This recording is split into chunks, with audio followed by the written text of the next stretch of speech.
దేవుడు ఒక్కడే, ఆయన పేరే యెహోవా. పిచ్చి పిచ్చి వాదనలన్నీ తీసుకువచ్చి క్రైస్తవాన్ని అబాసుపాలు చేస్తున్న టెర్టులియన్ వాడి అనుచర వర్గం ఈనాడు వారి సంఖ్య 90% ఉన్నది. వారందరూ ఖచ్చితంగా నరకానికే. ఎందుకు అని అంటే ఏర్పరచబడిన వారు కొందరే.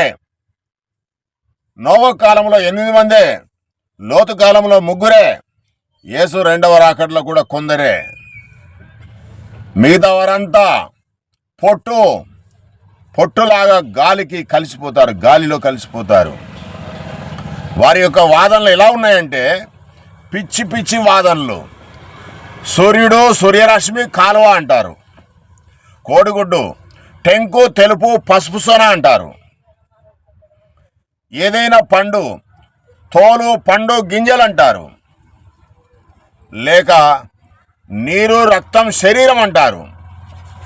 అనేకమైన లోక సంబంధమైన మాటలన్నీ తీసుకుని వచ్చి బైబిల్కి తగిలించి డినామినేషన్స్ ఏర్పరచుకొని భ్రష్టత్వంలోనికి వెళ్తున్నారు. ఒక్కడే దేవుడు, మనిషిగా పుట్టినవాడు ఎలా దేవుడు అవుతాడు? దేవుడు ఆత్మ కదా.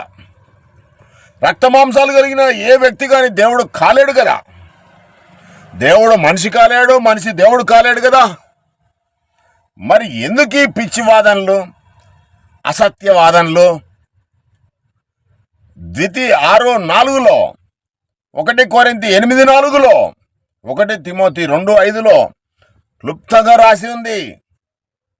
ఏ వచనం చూసినా దేవుడు ఒక్కడే అనే భావన ఉంది. కానీ విభజించి దేవుని ఉగ్రతను కొని తెచ్చుకోకండి.